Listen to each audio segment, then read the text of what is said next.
In 1991, a young boy from Pennsylvania vanished without a trace during his very own birthday celebration. His mother had left him momentarily to play with the other children, but when she returned to check on him, he was gone, completely missing, with no clues left behind. A full decade passed without any answers. Then one day, 10 years later, while browsing a neighborhood yard sale, the boy's mother stumbled upon something chillingly familiar on a vendor's table, an item that had belonged to her missing son. It was something she had never expected to see again. The soft afternoon sunlight cast long, gentle shadows over the tree-lined streets of Maple Hollow, Pennsylvania. It was one of those idyllic September Saturdays in early autumn when the leaves had just started to change, bathing the town in shades of burnt orange, golden yellow, and rich amber. Maple Hollow was the kind of place that looked like it came straight out of a postcard. White picket fences, harvest decorations, and neighbors who waved cheerfully to each other from their porches. Elaine Whitmore sat silently in her living room, her eyes fixed on a bare section of the wall where a family photo used to hang. She had taken the picture down years ago. Seeing her son Nathan's beaming, joyful face was simply too painful. The quiet was broken by the doorbell. "Ella, it's me," came Donna's familiar voice through the door. "Are you ready?" Elaine opened the door to find her close friends standing there, wearing the same determined expression she'd had all week. Donna had been gently pressuring Elaine to leave the house, suggesting they attend the Lavender Grove community yard sale over in Ash Hollow. "Just 4 blocks away. I don't know if I'm really up for this," Elaine murmured, though her hand was already reaching for her jacket. "You need this, Elaine," Donna said with quiet firmness. "It's been 10 years. You can't keep going on like this." 10 years. The words lingered heavily between them. A full decade since Nathan, her sweet 8-year-old son, had vanished from his own birthday party without a trace. The investigation had long since gone cold. Police had exhausted every lead, and the world had quietly moved on. But Elaine had remained frozen in that moment, living in the painful stillness of unresolved grief. "I've always liked yard sales," Elaine said softly. "They're like time capsules. All those old things. They remind me of happier days." Donna's face lit up. "That's the spirit. Come on. When's the last time we did anything outside your house? I honestly can't even remember." As they walked toward Donna's car, Elaine couldn't help but notice how little the neighborhood had changed. The same sturdy oak trees lined the streets. The houses still looked exactly as they had, each with neatly trimmed lawns and blooming front gardens. It seemed like time had moved forward for everyone but her. For Elaine, the clock had stopped ticking the day Nathan disappeared. They drove the short distance to Ash Hollow, where the Lavender Grove community yard sale was already buzzing with activity. It was a large event, spanning the entire neighborhood. Dozens of families had set up tables in their driveways and yards, eager to part with items they no longer needed. "Look at the size of this," Donna exclaimed as they pulled into a parking spot. "It looks like the whole neighborhood decided to join in." They began wandering from table to table, strolling leisurely through the expansive sale. Each setup held its own collection of treasures and memories: vintage clothes hanging from makeshift racks, stacks of old books tucked into worn cardboard boxes, and gleaming kitchen tools that looked like they hadn't been used in years. Elaine had to admit, being out in the fresh air felt better than she had expected. The casual hum of voices, the laughter of children darting between tables, and the comforting sense of normalcy surrounded her like a warm blanket. For the first time in a long while, she felt a faint flicker of peace. The grief hadn't disappeared, but just for a moment it was no longer all she could feel. They walked slowly through several tables, casually browsing the items and exchanging Small talk with the friendly sellers. Then something caught Elaine's eye. At first, she thought it might be a trick of the light. Sitting among a scattered collection of children's toys and books on one of the tables, something blue stood out. Her brows knitted together as she stepped closer, her pulse quickening with each step. It was a Game Boy. The color, unmistakably teal, sent a jolt through her. But it wasn't just any old Game Boy. As she picked it up, her hands trembling, she immediately noticed the 3 stickers on its surface. A Pikachu sticker stood proudly in the middle, flanked by 2 other Pokémon characters. Her breath caught in her throat. "Nathan," she whispered, barely able to speak the name. "What is it?" Donna asked, noticing the sudden change in Elaine's expression and posture. This belonged to Nathan," Elaine said, her voice growing stronger but still quivering with emotion. "This is my son's Game Boy. Look at these stickers, they're identical. He loved Pokémon more than anything." Suddenly, the memories surged back. She remembered that Nathan's school friend had gifted him the Game Boy for his 7th birthday, a year before he disappeared. He had carried it with him everywhere, clinging to it like a treasure. She could even recall the daily struggle of convincing him not to bring it to school. "Are you absolutely sure?" Donna asked gently. "I'm completely sure," Elaine responded firmly, clutching the device as if it were a lifeline. "No one else could have this exact Game Boy with these stickers in this pattern. It's his. I know it." At that moment, an older man approached them. He wore a kind smile, though it quickly faded as he saw the distress etched across Elaine's face. "Can I help you, ladies?" he asked. Elaine's voice was shaky, barely under control. "Where did you get this?" she demanded, holding up the Game Boy. Her hands were shaking so much she nearly dropped it. The man, reacting on instinct, reached forward and caught it just before it hit the ground. "Whoa, are you okay?" he asked, his tone turning cautious. "This is my son's," Elaine said, her voice rising in pitch and intensity. "This is my missing son's Game Boy.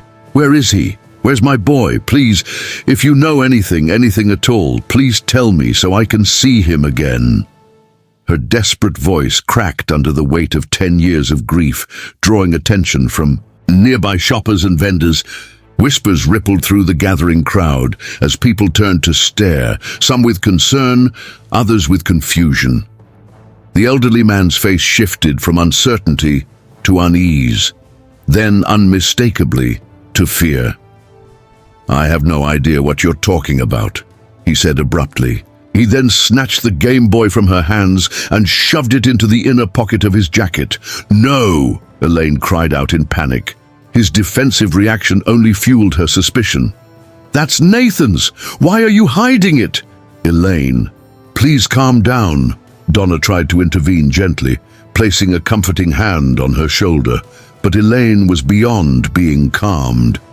The flood of emotions, combined with the weight of years of unresolved anguish, overwhelmed her.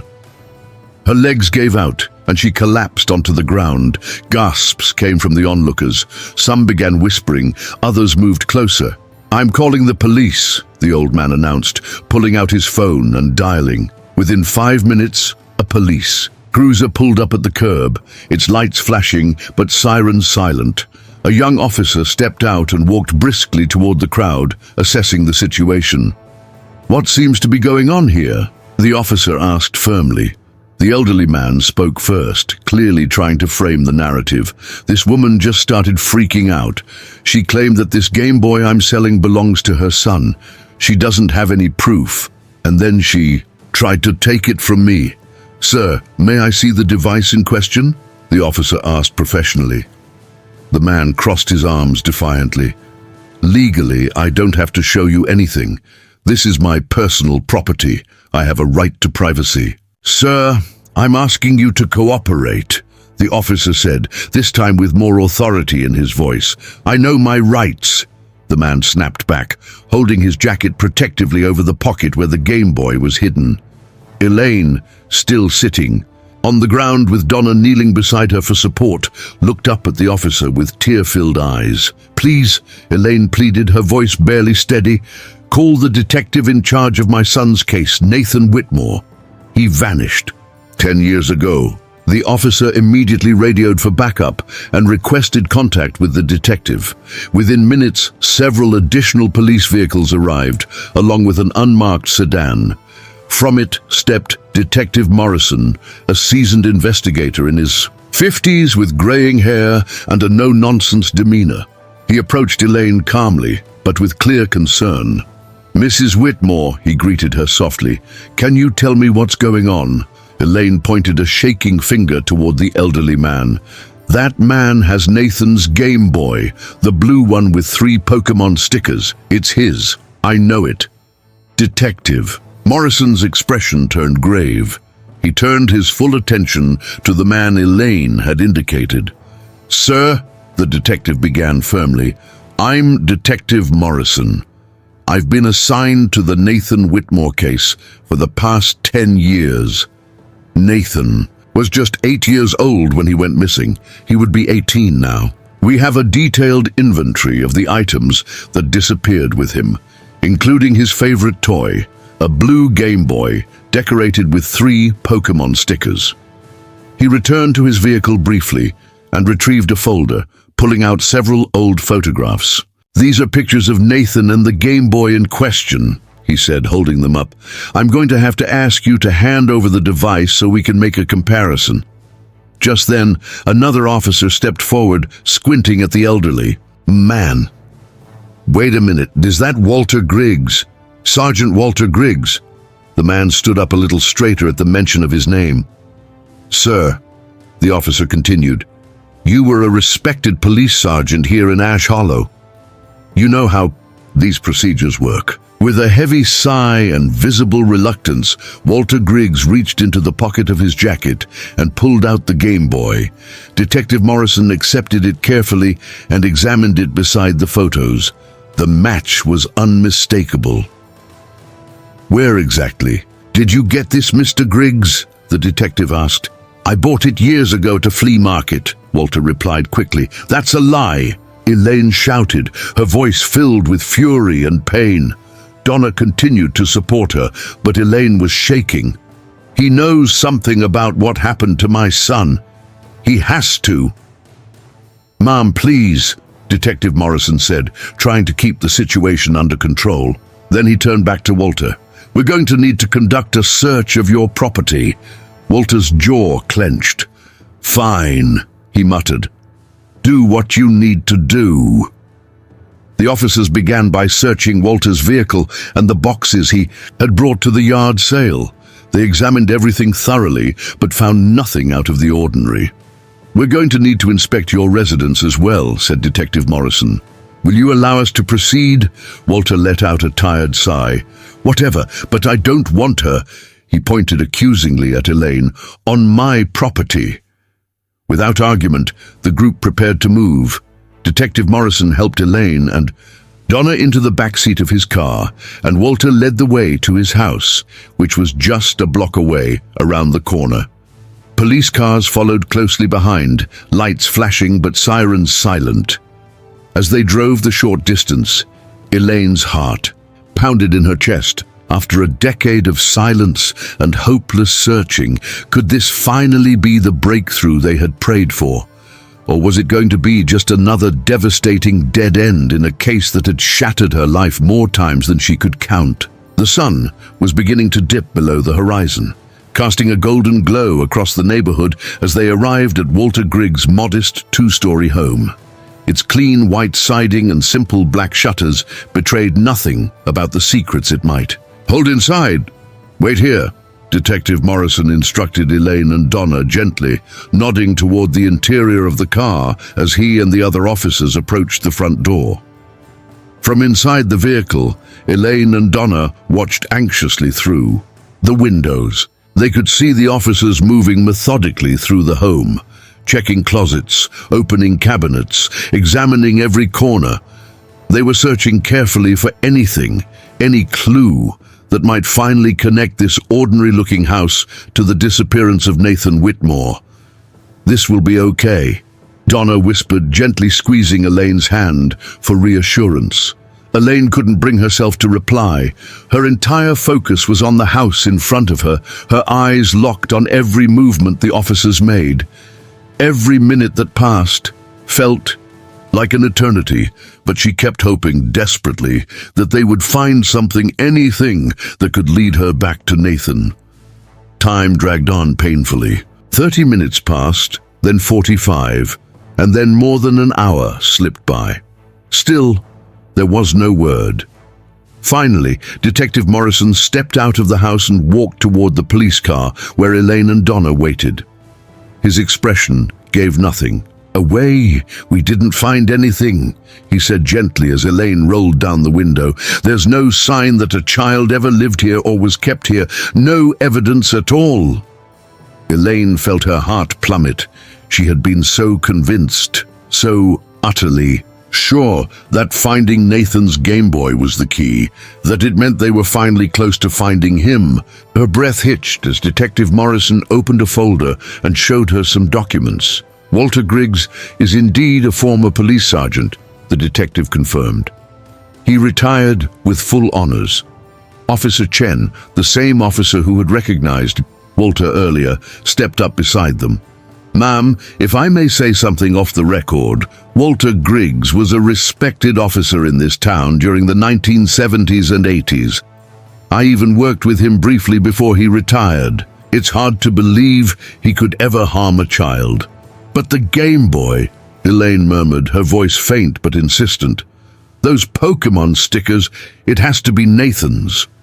"We can't be certain it's the same device," Detective Morrison explained. "There were no DNA traces left on it. Without solid forensic evidence, we can't investigate Mr. Griggs as a suspect."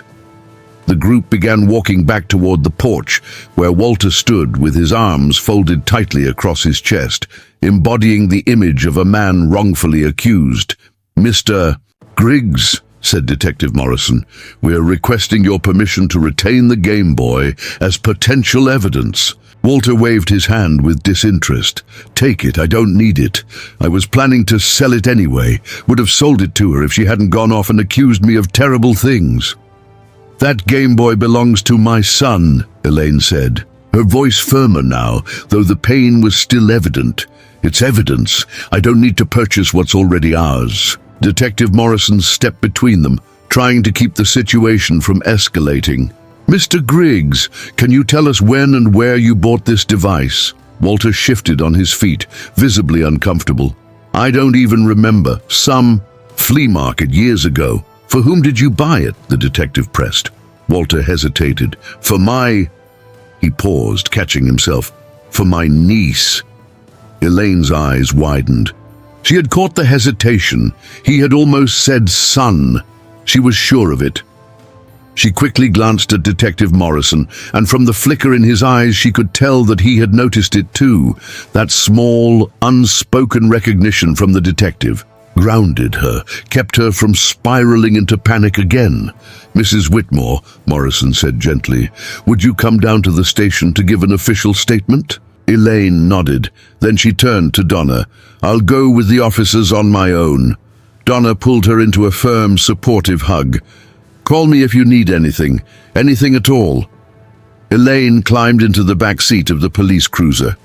As they drove away, she looked into the side mirror and saw Walter Griggs still standing on his porch, speaking to the other officers.